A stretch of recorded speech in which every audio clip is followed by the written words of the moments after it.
क्या आप जानते हैं बैकयार्ड मुर्गी पालन क्या होता है, कैसे किया जाता है और किसानों के लिए कैसे यह फायदेमंद है?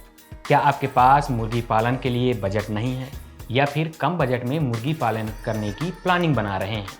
तो इस तकनीक से आप कम बजट में मुर्गी पालन कर सकते हैं और अच्छी कमाई भी कर सकते हैं। जी हाँ, हम बात कर रहे हैं बैकयार्ड मुर्गी पालन की। अब आपके मन में एक सवाल होगा कि आखिरकार ये बैकयार्ड मुर्गी पालन होता क्या है? बैकयार्ड मुर्गी पालन का एक ऐसा सिस्टम है जिसमें मुर्गियों को घर के आंगन में, घर के पिछवाड़े पड़ी ज़मीनों में या फिर आप छत पर बड़ी आसानी से पाल सकते हैं। इस मुर्गी पालन में मुर्गियों की देसी प्रजातियों का चयन कर किसान आसानी से अपनी आय बढ़ा सकते हैं। देसी मुर्गी आहार के रूप में हरे चारे और घर की बची हुई फल, सब्जियों के छिलके, अनाज, खरपतवार और कीड़े मकोड़े वगैरह खाकर अपना जीवन यापन कर लेती हैं, जिससे किसानों को उनके आहार को अलग से खरीदने की ज़रूरत नहीं होती है। खाद्य और संगठन कॉर्पोरेट सांख्यिकी डेटाबेस उत्पादन डेटा के अनुसार भारत दुनिया में एग प्रोडक्शन में दूसरे और मीट प्रोडक्शन में 5वें स्थान पर है। देश में अंडा उत्पादन की बात करें तो 2022-23 में 138.38 बिलियन, तो मांस उत्पादन साल 2022-23 में 9.77 मिलियन टन था। बैकयार्ड मुर्गी पालन ग्रामीण नागरिकों के आजीविका और स्वरोजगार प्रदान करने में अहम भूमिका निभा रहा है।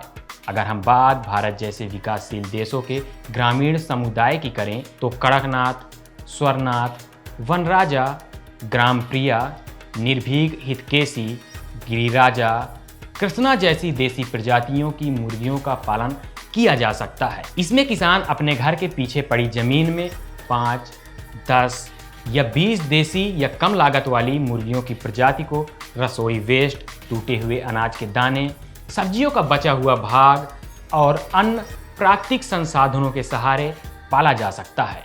हाँ, 6 सप्ताह तक चूजों को छोटे जानवरों और वातावरण से सुरक्षा देने की ज़रूरत पड़ती है, जिसके लिए किसान पुरानी लकड़ी के तख्त, मिट्टी, लोहे की चादर, सूखी घास, बांसों से छोटे छोटे घर बनाकर सुरक्षित कर सकता है। बैकयार्ड मुर्गी पालन में सामान्य रूप से रोगों के प्रति प्रतिरोधक क्षमता अधिक होती है, क्योंकि इसमें अधिकतर देसी नस्ल की मुर्गियों को पाला जाता है। फिर भी मुर्गी पालक को रानीखेत और फाउल पॉक्स बीमारी का टीकाकरण अनिवार्य रूप से लगवाना चाहिए। नमस्कार, मैं सर्वेश बुंदेली और आप देख रहे थे कृषि की बात। खेती किसानी, मत्स्य पालन, पशुपालन या खेती किसानी से संबंधित आप किस विषय की जानकारी चाहते हैं, वह हमें आप कमेंट बॉक्स पे लिखकर भेज सकते हैं।